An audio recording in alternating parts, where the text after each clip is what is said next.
वो कौन था? आर्यन एक सॉफ्टवेयर इंजीनियर था जो बेंगलुरु में काम करता था। एक शनिवार की रात वो अपनी पुरानी कार से अपने गांव जा रहा था। रास्ता घने जंगलों और पहाड़ियों से होकर गुजरता था। रात के करीब 2 बज रहे थे और चारों तरफ सन्नाटा पसरा था। अचानक उसकी कार के इंजन से अजीब सी आवाजें आने लगी और बीच रास्ते में ही गाड़ी बंद हो गई। आर्यन ने बहुत कोशिश की, लेकिन गाड़ी स्टार्ट नहीं हुई। आसपास कोई गैरेज या दुकान नहीं थी, बस दूर दूर तक फैले हुए ऊंचे पेड़ और धुंध थी। आर्यन कार से नीचे उतरा और बोनट खोलकर देखने लगा। तभी उसे महसूस हुआ कि कोई उसे पीछे से देख रहा है। उसने पीछे मुड़कर देखा तो सड़क के किनारे एक सफेद कपड़ों में लिपटी हुई आकृति खड़ी थी। हेलो, क्या आप मुझे सुन सकते हैं? आर्यन ने आवाज दी। वो आकृति धीरे धीरे उसकी ओर बढ़ने लगी। जैसे जैसे वो पास आई, आर्यन की धड़कनें तेज हो गईं। वो एक औरत थी, जिसके लंबे बाल उसके चेहरे को पूरी तरह ढके हुए थे। उसने फटे पुराने सफेद कपड़े पहने थे।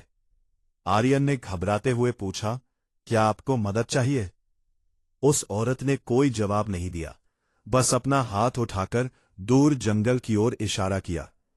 आर्यन ने उस तरफ देखा तो वहां एक पुराना खंडहर जैसा बंगला दिखाई दिया। जब उसने वापस मुड़कर देखा तो वो औरत गायब हो चुकी थी। आर्यन डर के मारे कांपने लगा। उसने जल्दी से कार के अंदर जाकर खुद को लॉक कर लिया। तभी उसे कार की खिड़की पर किसी के नाखूनों के खुरचने की आवाज आई। उसने खिड़की की ओर देखा। वही औरत अब कार के बिल्कुल पास थी। उसका चेहरा शीशे से सटा हुआ था। उसकी आंखें पूरी तरह से सफेद थीं और उनमें कोई पुतली नहीं थी।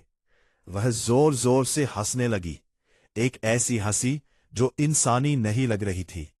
डर के मारे आर्यन ने एक आखिरी बार चाबी घुमाई और चमत्कारिक रूप से कार स्टार्ट हो गई। उसने पीछे मुड़कर नहीं देखा और जितनी तेज हो सके गाड़ी भगा दी। अगली सुबह जब वो गांव पहुंचा तो उसने स्थानीय लोगों को इस बारे में बताया। एक बुजुर्ग ने सिर हिलाते हुए कहा, बेटा, तुम खुशकिस्मत हो कि बच गए। 10 साल पहले उसी जगह पर एक एक्सीडेंट हुआ था जिसमें एक औरत की मौत हो गई थी। तब से वह भटक रही है और जो भी वहां रुकता है उसे वह अपने साथ उस खंडहर बंगले में ले जाती है। आर्यन के पास उस रात का सिर्फ एक ही सबूत बचा था, उसकी कार की खिड़की पर बने खून से सने नाखूनों के निशान। आज भी जब वो किसी सुनसान सड़क से गुजरता है, उसे वही आवाज सुनाई देती है। वो कौन था? आर्यन को लगा था कि वो बच निकला है, लेकिन असल दहशत तो अब शुरू होने वाली थी। गांव पहुंचने के 2 दिन बाद तक आर्यन सदमे में रहा। उसने तय किया कि वो अब कभी उस रास्ते से वापस नहीं जाएगा। लेकिन तीसरी रात जब वो अपने कमरे में सो रहा था, उसे वही चूं चूं की आवाज सुनाई दी। उसे लगा यह उसका भ्रम है, पर तभी कमरे के अंदर का तापमान अचानक गिर गया। उसकी सांसें जमने लगी। उसने धीरे से अपनी आंखें खोली और जो देखा उसे देखकर उसकी चीख गले में ही फंस गई। कमरे के कोने में वही सफेद कपड़ों वाली औरत खड़ी थी। उसके लंबे बाल फर्श को छू रहे थे और उससे सड़ी हुई मांस जैसी बदबू आ रही थी। वह धीरे धीरे आर्यन के बिस्तर की ओर बढ़ने लगी। आर्यन ने उठने की कोशिश की, लेकिन उसका शरीर जैसे पत्थर का हो गया था। वह स्लीप पैरालिसिस का शिकार हो चुका था। वह चिल्लाना चाहता था, पर आवाज नहीं निकल रही थी। वह औरत उसके बिल्कुल पास आई और उसके कान के पास झुककर फुसफुसाई, तुमने मेरी मदद करने का वादा किया था, तुम भाग क्यों गए? एनपी। आर्यन बेहोश मिला। जब उसे होश आया तो उसके गले पर नीले रंग के उंगलियों के निशान थे।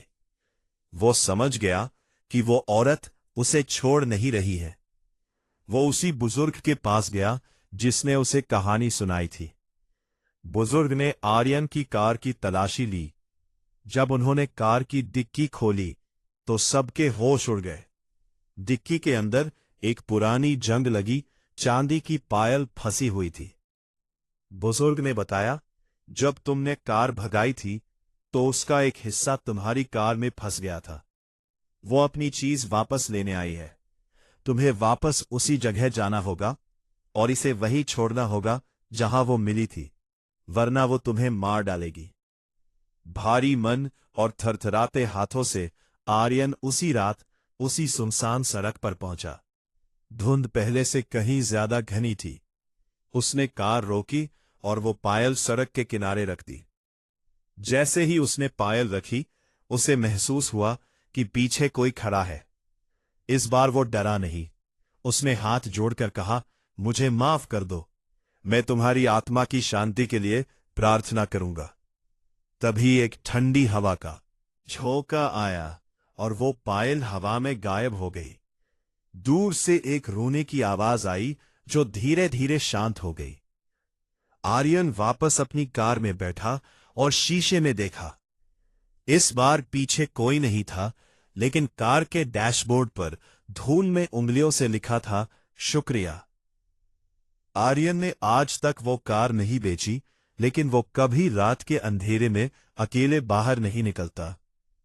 आर्यन की जिंदगी में एक नया मोड़ आया जिसने साबित कर दिया कि कुछ रूहें कभी पीछा नहीं छोड़ती। पायल लौटाने के एक हफ्ते बाद तक सब कुछ सामान्य था।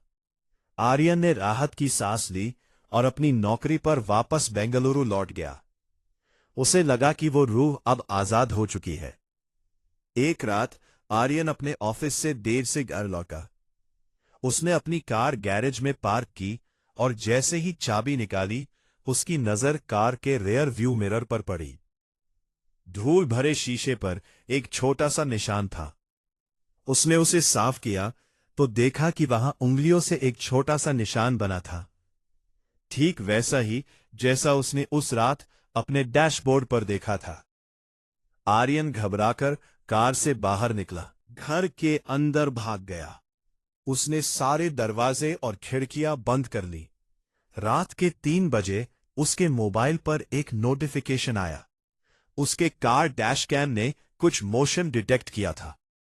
कांपते हाथों से उसने वीडियो प्ले किया। वीडियो में कार खाली थी, लेकिन तभी अचानक कार के पीछे वाले दरवाजे का हैंडल अपने आप नीचे झुका और दरवाजा खुल गया। ऐसा लगा जैसे कोई अदृश्य ताकत कार के अंदर बैठी हो। तभी कैमरे के लेंस पर धुंध छा गई और एक धीमी आवाज सुनाई दी, मुझे शहर लाने के लिए यहां बहुत लोग हैं। आर्यन को समझ आया कि उसने पायल लौटाकर उस रूह को आजाद नहीं किया था, बल्कि उसने उसे अपने साथ आने का न्योता दे दिया था। वह औरत अब उस सुनसान हाईवे पर नहीं, बल्कि बेंगलुरु की भीड़-भाड़ वाली गलियों में आर्यन के साथ थी। अगले दिन जब आर्यन ने अपनी कार का दरवाजा खोला तो पिछली सीट पर उसे एक पुरानी सूखी हुई जंगली फूल की माला मिली, ठीक वैसी ही जैसी उस औरत ने अपने बालों में लगाई थी। आर्यन अब कभी अकेला नहीं है। वह जहां भी जाता है, उसे अपने पीछे ठंडी सांसों का एहसास होता है। वह जान चुका है कि वो अब हमेशा उसके साथ रहेगा।